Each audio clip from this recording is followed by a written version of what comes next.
စီလောင်ရဲ့ Dragon Year 2024 စကင် Honor ကင်မှာပြန်ရောင်းပေးနေပြီမင်္ဂလာပါပရိသတ်ကြီးရေဒီနေ့မှာတော့အရန်လန်းတဲ့စကင်ကြီးတစ်ခုကို Honor ကင်မှာဈေးတန်နဲ့ပြန်လဲရောင်းချပေးနေတဲ့အကြောင်းလေးပြောပြပေးဖို့ရှိပါတယ်ဒီစကင်ကတော့ Chinese Legend တွေက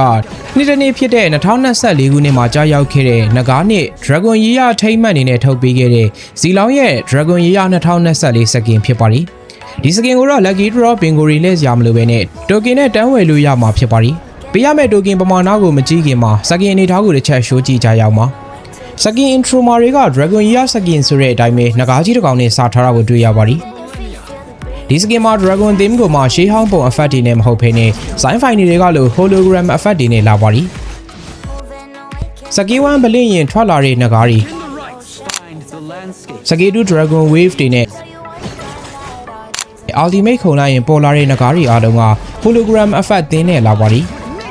ဒီစကင်မှာဆိုရင် voice over တွေ walking animation တွေ standing animation တွေအပြင် record effect တွေလည်းစုံစုံလင်းလင်းပါဝင်နေပါသေးတယ် record effect မှာဆိုရင် voice effect အလန်းကြီးပါသေးတယ်ဒီမှာကြည့်လိုက်ပါ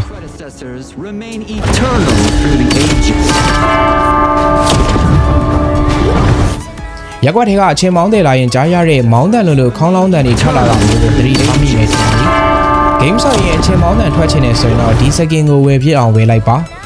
ဒီလိုရောင်သွေးစုံစုံလင်းလင်းအင်ဂိမ်းအဖက်စုံစုံလင်းလင်းပါဝင်နေတဲ့စကင်အလန်းကြီးကိုခေါင်းရှုပ်ခံပြီးတော့လေ Lucky Draw တွေလဲစရာမလိုပဲနဲ့ဘင်ဂူရီတန်းစရာမလိုပဲရော့ပရများရောနဂါဆိုပြီးတိုကင်1688ခုပေးတာနဲ့ပဲဒီစကင်ကိုတန်းရစီမှာပါ